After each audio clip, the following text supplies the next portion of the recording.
Pont-Neuf, le magazine hebdomadaire consacré à l'actualité du livre. Invité de Pont-Neuf, Guy Konopnicki pour son livre « Il est toujours interdit d'interdire » qui paraîtra ces jours-ci aux éditions Impact. Guy Konopnicki, bonjour. Bonjour. Merci d'être avec nous. Vous êtes journaliste, romancier, scénariste et chroniqueur à Marianne. Votre livre s'ouvre sur ces nouvelles censures qu'on a vues à l'œuvre à la cérémonie des Césars et qui se poursuivent aujourd'hui avec les statues déboulonnées, la volonté d'expurger les livres, les arts, le cinéma, de débaptiser les rues, de clouer John Wayne au pilori ou de considérer que la musique classique est une musique de privilégiés. Ce livre a été écrit pendant le confinement et vous dites ceci: pendant les jours d'enfermement, la chanson nostalgique d'Eddie Mitchell tournait dans ma petite tête. Et si c'était la dernière séance? Et si le cinéma français devait disparaître en nous laissant pour dernière image l'affreuse cérémonie des Césars? Vous avez eu vraiment peur que la cérémonie des Césars soit la dernière séance? Écoutez, pendant les mois que nous venons de vivre, le cinéma en général, le cinéma français économiquement, a pris des coups terribles. Les cinémas ont été fermés. Personnellement, c'est la première fois de ma vie que je passe autant de temps sans mettre les pieds dans une salle, ne voir que des séries et des films à la télé. Et on s'est séparés sur quoi? Le dernier moment du cinéma français, juste avant la pandémie, enfin quand la pandémie commençait d'ailleurs, mais juste avant le confinement, c'était la cérémonie des Césars. Une cérémonie épouvantable, suicidaire d'ailleurs pour le cinéma, où après avoir reconnu par les votes que le meilleur film de l'année était J'accuse, il avait 12 nominations. Il y a eu 12 Césars, oui.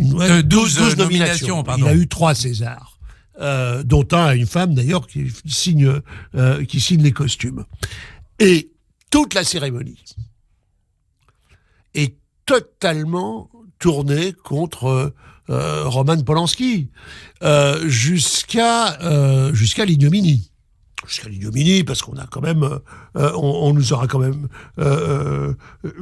dans ce milieu si politiquement correct, l'agression sur les personnes de petite taille. C'est vrai que la croissance de Roman Polanski a été un peu handicapée quand on est enfant dans le ghetto de Łódź et qu'on survit en errant à travers la Pologne après l'arrestation de ses parents. Ça, c'est sûr que les conditions de la croissance à l'adolescence sont pas les mieux réunies. Et que, oui, Roman Polanski, par la taille, n'est pas très grand, mais on aura attaqué jusqu'à ça. On l'aura traité de nain polonais. On aura refusé de prononcer son nom. Et Daroussin, oui, qui refuse de prononcer son nom. Or, et on a vu, quand le cinéma était encore libre, des cinémas municipaux qui retiraient le J'accuse de l'affiche. On ne parlait pas de J'accuse parce que une association avait dit « Ah non, on veut pas J'accuse, etc. » Jusqu'à la Sorbonne d'ailleurs, le département de cinéma de la Sorbonne, normalement un film de cette taille, on fait un travail avec les étudiants, on le montre. Là, il en est pas question. Alors, vous prenez la défense donc des deux cinéastes dont vous dites qu'on a fait des monstres, Roman Polanski et Woody Allen. En même temps, il faut bien voir quand même que le premier a eu 12 nominations et le second figure aujourd'hui, à juste ou pas à juste titre, parmi les meilleures ventes. Son livre. Oui, bien sûr. Mais attendez, quand vous pensez que les employés d'Hachette a publié des milliers de livres depuis sa fondation par Louis Hachette, il y a plus de 100 ans. Les employées américaines d'Hachette, qui ont vu quand même passer d'autres livres, manifestent. Qu'est-ce que c'est que ces employés qui manifestent contre la parution ? Les choix éditoriaux dépendent d'une direction éditoriale et fort heureusement, ça se fait pas par plébiscite du personnel, sans mépris aucun pour le personnel. Contre Woody Allen, qui est un des plus grands cinéastes de l'époque contemporaine, depuis les années 70 jusqu'à aujourd'hui, sur la foi d'accusations qui ont toutes été réfutées en justice. Non seulement Woody Allen... Elles n'ont pas été réfutées, mais elles ont été... enfin, il y a eu un non-lieu. Mais simplement sur... Un non-lieu, c'est une réfutation. Woody Allen n'est pas un violeur d'enfants. Woody Allen n'est pas condamné pour pédophilie. Son ex-femme, Mia Farrow, le poursuit, le harcèle et tente... Alors en s'appuyant sur son fils qui est avocat, un grand avocat, Son Farrow, et tente de le salir et de l'empêcher, jusqu'à essayer de l'empêcher de paraître. Alors moi, j'adore, c'est insensé. J'adore Woody Allen comme vous. J'ai vu tous ses films comme vous, et j'ai lu, soit dit en passant, le livre qui vient de paraître en français, comme vous. J'imagine. En même temps, on s'étonne que dans ce livre où il y a quelques perles telles que on les attend de la part de Woody Allen, mais il y a aussi beaucoup de noms qui nous sont pas très connus. Il y a aussi puis moi ce qui m'étonne, ça raconte Woody Allen, donc ça raconte le cinéma américain avec les acteurs qu'on connaît, puis il y en a plein qu'on connaît moins en France, qu'il évoque ici et là, et puis il y a ses goûts à lui, donc il parle aussi éventuellement de certains films qui n'ont pas eu une carrière internationale, mais c'est un livre absolument passionnant, justement. Oui, mais il consacre quand même 100 pages au procès avec Mia Farrow. Elle m'a dit, je lui ai dit, mon avocat a dit, etc. Et pour quelqu'un, c'est pas surprenant quand même pour vous, chez quelqu'un qui affirme à plusieurs reprises qu'il en a rien à faire de Mia Farrow, qui s'en fiche un peu du procès, et il tartine pendant 100 pages là-dessus. Oui, mais parce que je pense que c'est quand même très dur pour lui, pour une double raison. Mia Farrow a été une de ses actrices fétiches. Elle est d'ailleurs allée sur un film de Woody Allen aux Golden Awards, etc. Et donc, il a tourné avec elle, il a vécu avec elle, et donc ils ont élevé des enfants ensemble, et il y a...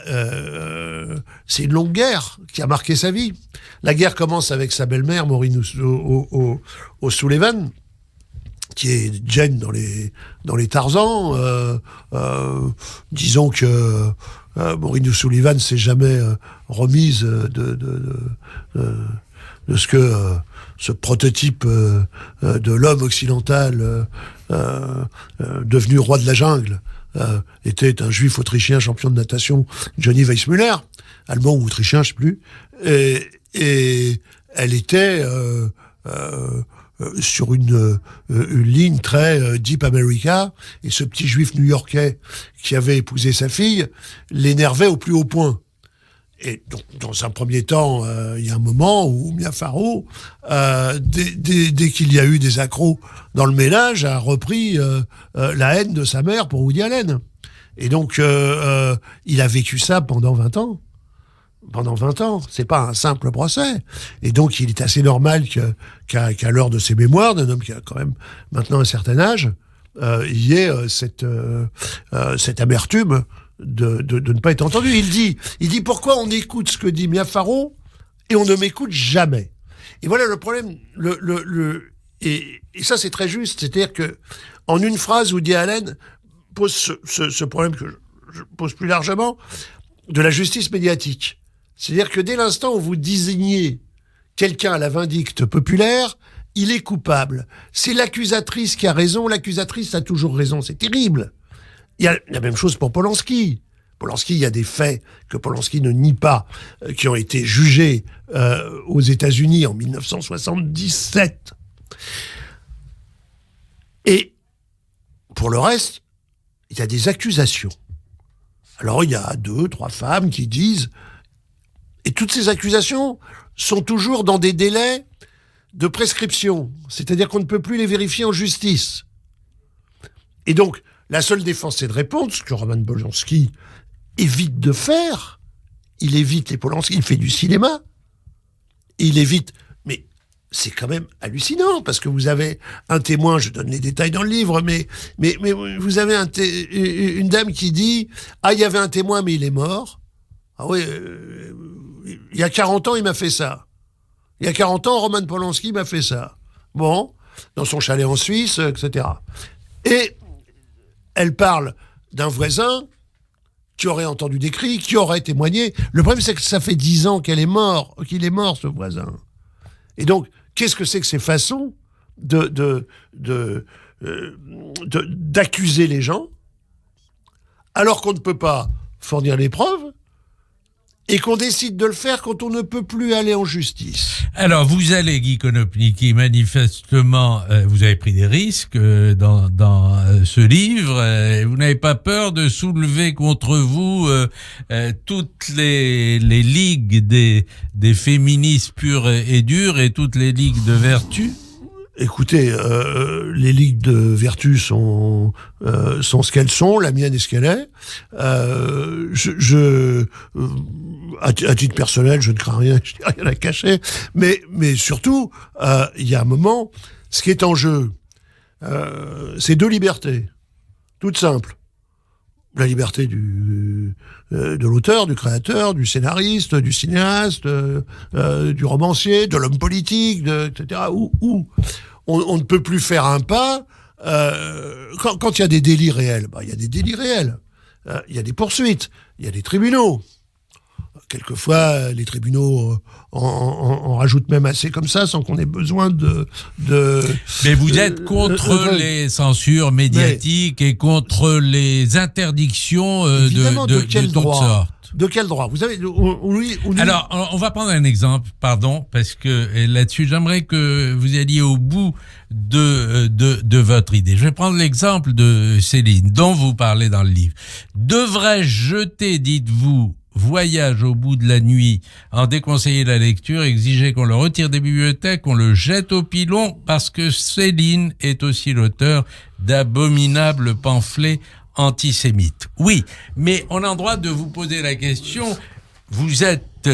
est-ce que vous étiez pour, puisqu'il y a eu un moment où Gallimard voulait publier de ce livre infâme qui s'appelle Bagatelle pour un massacre, on voulait le publier. Vous êtes pour la publication? Alors, sur la publication, pendant 50 ou 60 ans, Lucette Détouche, la veuve de Céline, empêchait la publication des pamphlets. C'est-à-dire que pour ne pas entacher la réputation de Céline, il fallait laisser juste cette rumeur. Céline était un peu antisémite, c'était l'époque, mais ça n'allait pas au-delà. Et ceux qui connaissaient les pamphlets, je les connaissais, ils pouvaient dire, écoutez, Céline, c'est beaucoup plus grave que ça. Il a appelé au meurtre, il a collaboré par sa plume. Donc, qu'est-ce qu'il fallait l'interdire? Alors, ce que je pense, moi, c'est que ce genre de choses est un objet historique.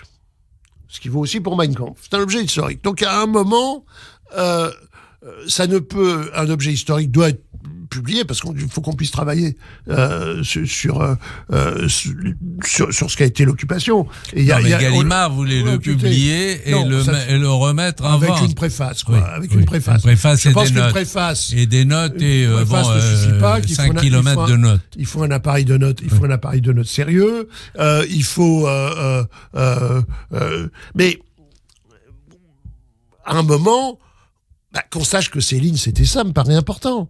Alors après, le voyage, je suis désolé, le voyage est un chef-d'œuvre littéraire. Ah non, le voyage est un chef-d'œuvre. Le voyage est un grand roman. Et alors moi, je l'ai relu plusieurs fois en me disant, est-ce que je suis maso d'avoir aimé le voyage? Parce que quand même, Céline était antisémite. Et cet antisémitisme n'est pas là dans le voyage.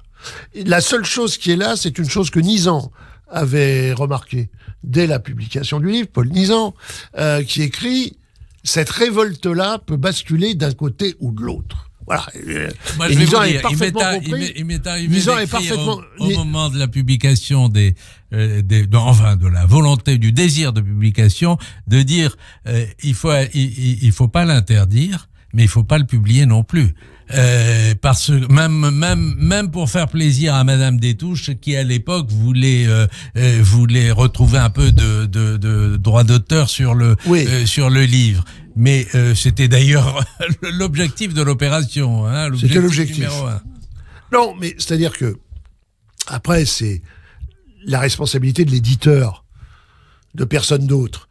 Le problème, ce que je dis à propos de Mein Kampf, c'est-à-dire que, bien sûr, préface, appareil de notes, document historique publié en tant que tel,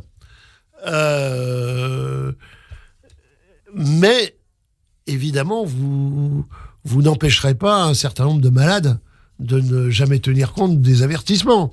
Le problème, c'est qu'on ne peut pas publier en considérant que tout le monde est intelligent. Voilà. Donc, vous avez un peu de garde-fou à mettre. Par contre, évidemment que, moralement, je suis pour une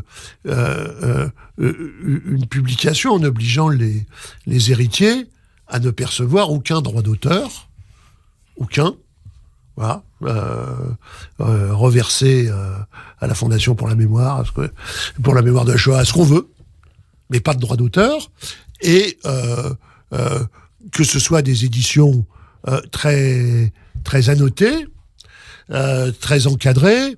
Ça veut dire que c'est des éditions chères et qu'il est hors de question de faire des éditions populaires. Voilà, on peut prendre tous ces trucs. Mais si on est, sur le principe de la censure d'un livre à cause d'un autre, si on est pour le principe de la censure d'un livre à cause d'un autre, c'est autre chose. Vous allez interdire le J'accuse de Zola parce que vous trouverez dans l'Argent de Zola et dans plusieurs livres de Zola antérieurs à J'accuse des phrases proprement antisémites. Voilà. C'est comme aujourd'hui le déboulonnage des statues, etc. En faisant fi de la chronologie, en repassant sur des choses ou sur des livres, par exemple sur Voltaire, où il y a des passages antisémites qui étaient tout à fait conformes à l'époque. Alors vous tracez... Oui, mais Voltaire, c'est autre chose parce que en même temps, si Voltaire ne fait pas l'éloge du chevalier de la Barre, si Voltaire ne prend pas la défense de Calas après avoir cru qu'il était coupable dans un premier temps, si Voltaire n'a pas cette démarche-là, alors peut-être que quelqu'un d'autre l'aurait eu, mais c'est quand même ce qui va commencer à bousculer le système de l'ordre de la religion unique, de l'ordre de l'Église, qui décide de qui est coupable ou innocent. C'est un grand pas vers ce qui va nous donner notre liberté, c'est-à-dire la laïcité, c'est-à-dire le Et donc, bien sûr que Voltaire a même fait pire que ça. Voltaire a eu des actions dans une société négrière, mais non seulement il y a ces deux actes, mais après il y a Candide, il y a Zadig, il y a Micromégaz, il y a toutes ces choses. Alors, vous refaites l'histoire du féminisme depuis le MLF jusqu'à la cérémonie des Césars, mais sur le MLF aussi, il fut un temps, vous le rappelez, où on tapait dur sur le MLF, notamment Ciné, qui disait quand on est conne, et quand on est encore plus conne, on est MLF. Alors bon, il s'est passé beaucoup de choses. Non mais quand Ciné dit ça, Charlie, c'est après la formation du premier gouvernement de François Mitterrand, le premier gouvernement Monroy. Et alors il y a 8 femmes, je crois, ou 9, 8 femmes dans le gouvernement, ce qui est une première dans l'histoire de la République. Il n'y a jamais eu autant de femmes. Donc Charlie fait une blague. Mais vraiment une blague. Il titre La République des barbus. Et donc, il y a en une autant de pilosité féminine que de ministres. Et avec à chaque fois des noms en dessous, qui sont les noms de ces 8 personnes. Et le MLF déposé, d'ailleurs sans consultation des femmes concernées, j'en connais au moins une que ça faisait rire à l'époque, veut manifester contre Charlie. Et donc Siné répond à ce moment-là comme ça, avec son style à lui. Bon, c'est comme ça. Voilà. Nous sommes fâchés plus tard pour d'autres raisons. Mais vous en prenez surtout aux féministes d'aujourd'hui et vous écrivez ceci. Pour exister, les organisations féministes les plus radicales se lancent dans une contestation globale d'un pouvoir masculin qui serait, croit-elle, plus violent dans la civilisation occidentale et tout particulièrement en France. Curieusement, ces mêmes organisations accuseront l'État de se montrer répressif envers les musulmanes quand il interdit le port des signes religieux ostentatoires à l'école et dans la fonction publique. Elle ne se préoccupe guère du mariage forcé sous la loi coranique, de l'excision en Afrique, de la répression contre les femmes en Iran, des viols en Inde ou du recrutement des prostituées en Chine. Comment vous expliquez ce délit chez les féministes, au fond, cette indignation sélective? Alors, les féministes, certaines féministes, disons celles des mouvances gauchistes, intersectionnelles, alors tout va ensemble, c'est-à-dire on est racisé, non mixte, etc. L'ennemi serait le mâle blanc dominant occidental. Qu'importe la situation des femmes ailleurs. Et par exemple, Madame Assa Traoré raconte, dans une interview donnée à Paris Match, elle fait l'éloge de la polygamie. Elle raconte que les Traoré sont des enfants d'une famille polygame, c'était formidable, etc. Qu'importe les lois de la République. Et en réalité, on sait quand même très bien, et les vrais féministes ne l'ignorent pas, ce qui se passe dans les familles polygames. Mais il faut porter cette culpabilité de l'Occident, du mâle blanc qui serait responsable de tout. Et donc, le 8 mars, il y a un défilé de femmes voilées défendant les droits des femmes musulmanes. C'est quand même démentiel. Alors, je renvoie au livre et on va procéder maintenant au questionnaire. On avait interrompu ce questionnaire Pont-Neuf parce que ça n'était pas facile pendant le confinement et on va le reprendre avec vous, Guy Konopnicki. Guy Konopnicki, vous connaissez le procédé. Réponse très courte. Êtes-vous Tolstoï ou êtes-vous Dostoïevski? Tolstoï. Êtes-vous Herzl ou êtes-vous Jabotinsky? Herzl. Êtes-vous Rachi ou êtes-vous Maïmonide? Maïmonide. Vous pouvez commenter quand même d'une phrase. Parce que il y a Rachi. C'est assez difficile de poser Rachi et Maïmonide. Vous exagérez. Mais il y a dans Maïmonide le moment où il va à la rencontre de l'autre culture, où il est à Alexandrie, où c'est l'endroit où il sort au judaïsme et l'endroit où il découvre Aristote. C'est assez passionnant. Êtes-vous John Wayne ou êtes-vous Clint Eastwood? Là, vraiment, entre les deux, mon cœur balance, parce que il y a quand même quelques grands John Wayne, mais Clint Eastwood, parce qu'il est aussi cinéaste et un grand cinéaste. John Wayne, derrière la caméra, il y est passé une fois, c'était pas terrible. Êtes-vous Soutine ou êtes-vous Modigliani? Comment choisir entre...